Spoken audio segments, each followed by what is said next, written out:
Salam değerli şagirdlər, bizə belə bir ifadə verib sadələşdirmək istəyir. Demək, ilk öncə biz bunu ortaq məxrəc eləyək. Ortaq məxrəc sinus 2 alfa ilə kosinus 2 alfanın hasili olacaq.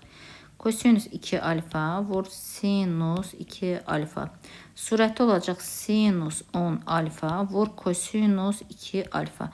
Çıx kosinus 10 alfa vur sinus 2 alfa. Bərabərdir. Surət bizdə verəcək ki, sinus alfa minus bettanın açılışıdır. Yəni sinus 10 alfa çıxılsın 2 alfa deməkdir. Məxrəcdə isə mən nə edəcəm? 2'ye vurup 2'ye böləcəm. 2'ye vuranda 2'ye vur. Bax 2 sinus 2 alfa vur kosinus 2 alfa. Bölünsün 2 olacaq. Bərabərdir.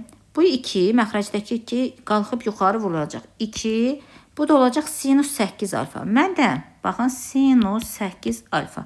Bu surətdə eləyəcək ki sinus 4 alfa.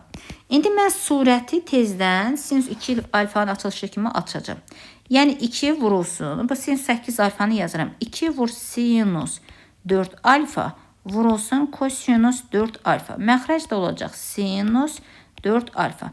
Bax sinus 4 alfalar ixtisar gedəcək. Qaldı burada 2 vur 2'ye. Yəni 4 kosinus 4 alfa. Cavab 4 kosinus 4 alfa olacaq.